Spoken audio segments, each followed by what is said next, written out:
What's going on, YouTube? Welcome to From the Top Rope with Andrew Crawford. I'm your boy Andrew Crawford, the GOAT, not the GOAT, but I look like a GOAT. Close enough, am I right? I think I'm right. And tonight on the channel, I say tonight because I'm recording this at 11:22 p.m. We are going to be counting down the top 10 TNA wrestlers.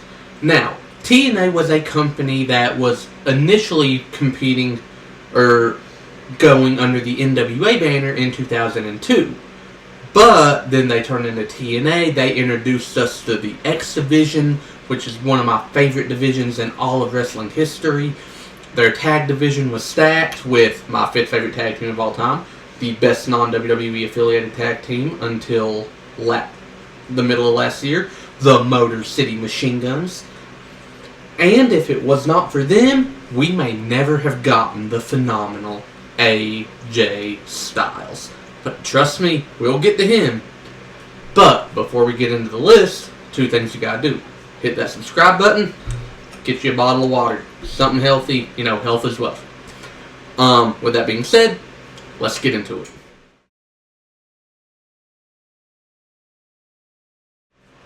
Number 10, Moose.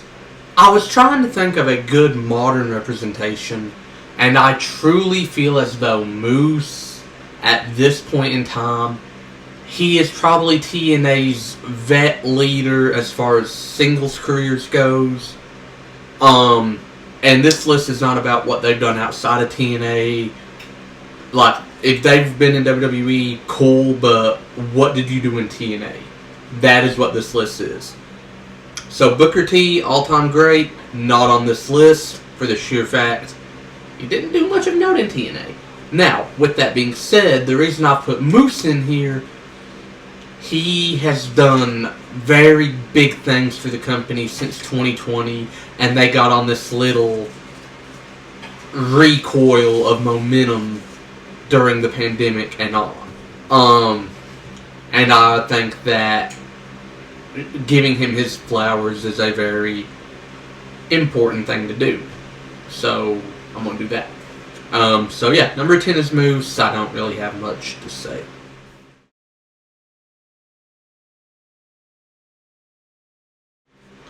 Number 9, Christian Cage. Christian was looked at as nothing more than a mid-card guy in WWE. But when he came to TNA, these dudes saw what he was. He was so unappreciated in WWE. But when he came to TNA, he kicked it into a new gear.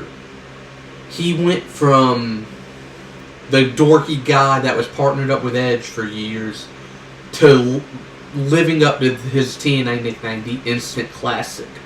Banger after banger, NWA World Title wins, and just really a mainstay of like that weird in-between, okay, we were the NWA, but now we're going to go be TNA. Like, a mainstay of that part.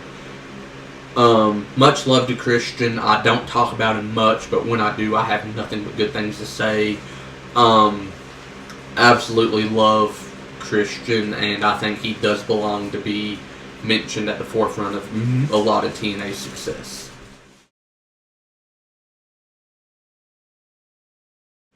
Number 8, one-third of my favorite triple threat matches in TNA's history. Both of my favorite triple threat matches in TNA's history. Christopher Daniels. This dude's ridiculous. He wrestled for 30 years. He just retired this year. That's insane enough. But when you go back, you look at the matches he had with AJ Styles, with Samoa Joe, the 2 triple threats. Trust me, they're great. Just everything about Christopher Daniels spelled in-ring, I'm better than any. I can go with the best of them.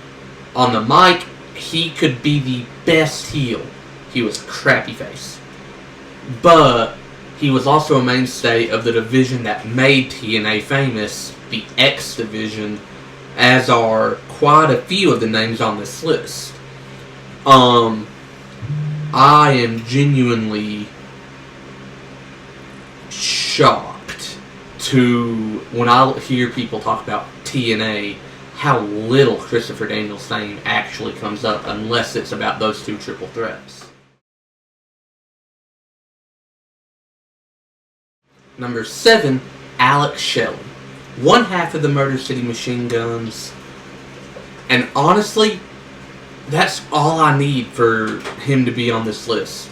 He is one half of the greatest tag team in that company's history. He is one of the most energetic, puts on bangers no matter who he's in the ring with guys. He is someone that you have to show love to. Like, he is to TNA what Scottie Pippen was to Michael Jordan. He may not have been the biggest star on the roster, but he was a star that the company needed. And I genuinely love his in-ring work. I love the fact that he is passionate about the business. Him and Chris Sabin together form one of the most entertaining tag teams I've ever watched. And I'll die on that hill. And just genuinely, I have so much love and appreciation for Alex Shelley, even if he's not exactly held any singles gold for more than a cup of coffee. But hey, when the tag team division is where you shine, the tag team division is where you shine.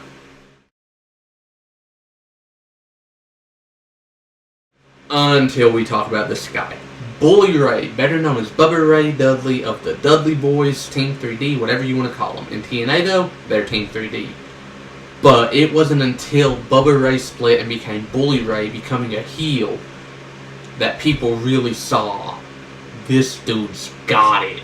Like, he could go on the mic, he did great at being that snarky heel of, you fans are idiots. Like, he was so good in the ring. The Bubba Bomb is not the best finisher, I'll give it that. It's like a full Nelson, and then he slams them on their butt, and like, it's not the best finisher, but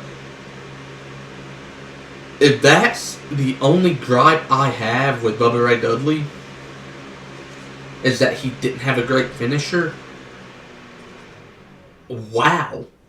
Ain't got that many gripes now, do I?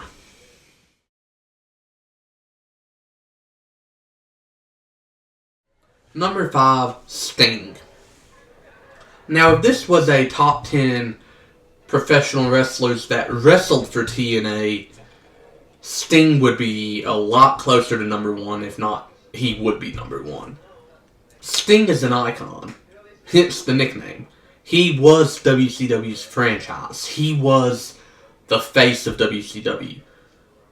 He is an all-time great, but in TNA, his signing, yes, great. His world title reigns, great. And his Joker gimmick, hot take, was amazing. He channeled his inner lunatic, became the Joker, and was awesome.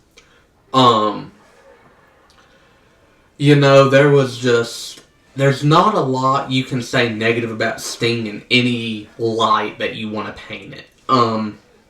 Sting will always be up there as far as my personal favorites go, but not only that, he will always be a mainstay of my favorite era of TNA.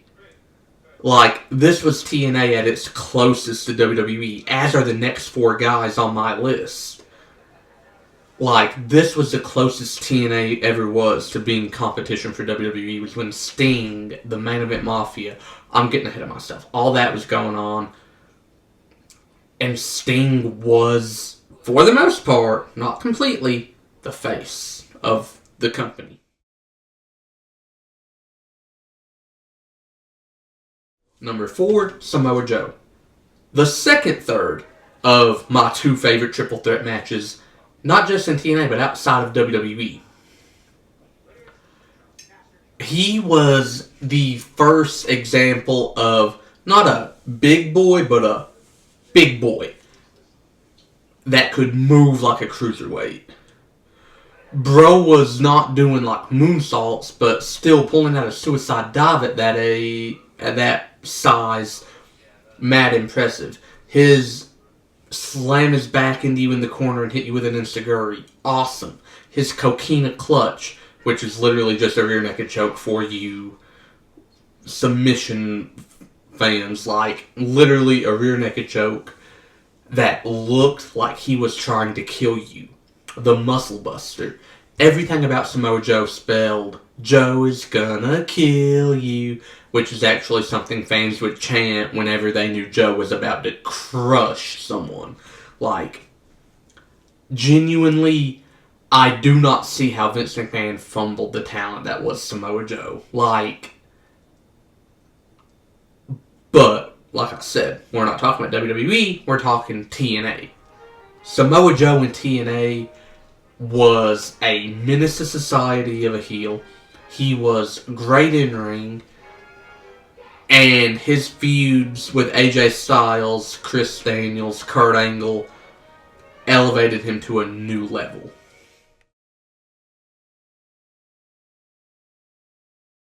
Number 3, the second half of the Motor City Machine Guns, Chris Sabin. I love Chris Sabin. And honestly, when he won the X Division title and cashed in Option C, I genuinely was like, I want him to win this. I don't think I've ever cared more about a TNA pay-per-view result than Chris Sabin and Bully Ray at Bound for Glory. Or Destination X, my fault.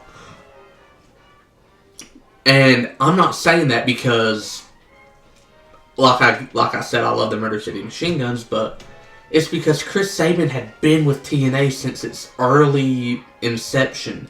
And at that point, that was over a decade, and I'm just like, he deserves this, man. He really does.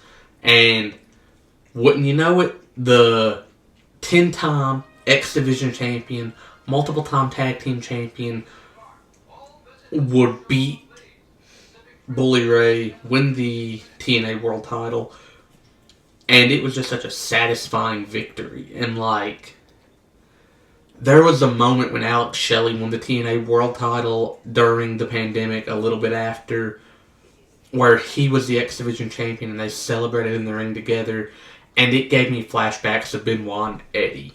Like, two of the most palpable, essential workers in TNA's illustrious run, getting their flowers and getting to share this moment together. I love Chris Sabin, I love Alex Shelley, and I really could have just put them in one entry and found a room on this list or someone else, but I feel like they both deserve to be talked about individually.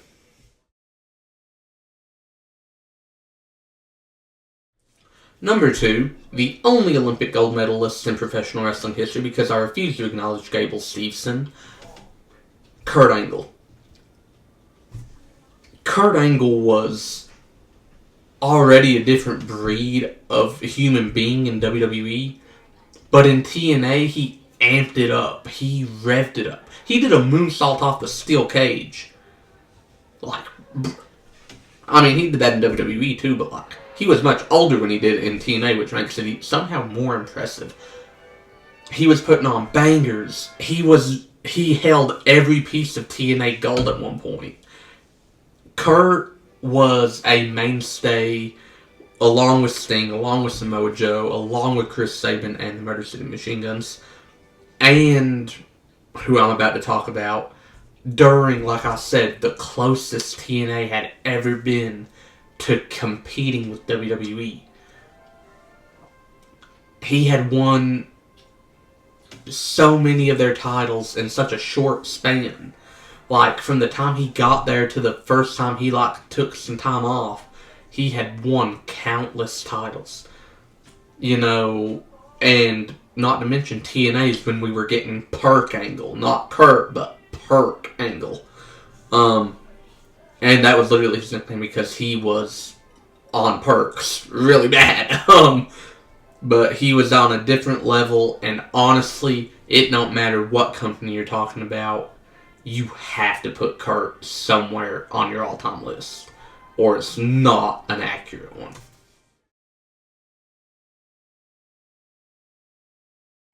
Number 1, the phenomenal AJ Styles. Was it gonna be anyone else? If you say yes, you're wrong. Very wrong. No one. When you talk about the greatest TNA wrestlers of all time, when AJ got to WWE, he gave himself the nickname the face that runs the place. And he called SmackDown the house that AJ Styles built. Nope, that was TNA. AJ's heart, his sweat, and his blood, and his body went into making TNA anywhere near the company WWE was. And he is the first ever TNA Triple Crown champion, tag team, world, and X Division titles. He is the face of TNA, period. There is not a, oh, well, maybe, no. Sit down, shut up. No. There's not a, well, what about, no. No. AJ Styles. The argument for TNA's GOAT is done. There is no debate. This is not a LeBron Jordan situation where you're like, well, what about? And you're like, okay, yeah, I'll give you that. No. This is not a WWE GOAT debate where you can name like 20 guys that arguably deserve that title. No. This is not a NFL debate where you're like, oh, Patrick Mahomes does this, he's going to pass Tom Brady up as the GOAT. No. There is nothing any TNA wrestler currently on the roster, I don't know what's going to happen in like 12 years, 20 years, but currently there is no one on the TNA roster that has a prayer of passing AJ Styles as TNA's GOAT. I'm talking to you, Joe Hendry. I'm talking to you, Nick Nemeth. I'm talking to Mustafa Ali. I'm talking to the freaking Hardy Boys. No one will pass AJ Styles as TNA's GOAT. And if you think they will, just tell me you don't know ball. And by ball, I mean wrestling. But still, you know. But with that said, let's go to the outro. And that's the video. Did you like it? Did you love it? Did you hate it? Tell me about it in the comments below. Don't forget to like, share, and subscribe. Stay tuned next week for when I count down my top 10 WrestleMania matches that were not the main event. Because last week I did the main events, and next week I'll just do matches. Like, these are the best WrestleMania matches ever. I'll talk about them. I'll get a little more old school for you old heads that may have watched my main events list and be like, well, what about? And it had to do with Hulk Hogan, and I would have instantly, like, shut you down and been like, get out of here. Sorry. But, anyways, yeah, stay tuned for next week's video. Thank y'all for watching, and, like I said, if you're new to the channel, hit that subscribe button because you'll get more content like this. I'll talk some of my favorite TV shows. I'll talk music. I'll take suggestions. I've never been good at pronouncing that word. Suggestions. You know, just hit me up. Anyways, with that said, unlike John Cena, I can see you and I will see you very soon.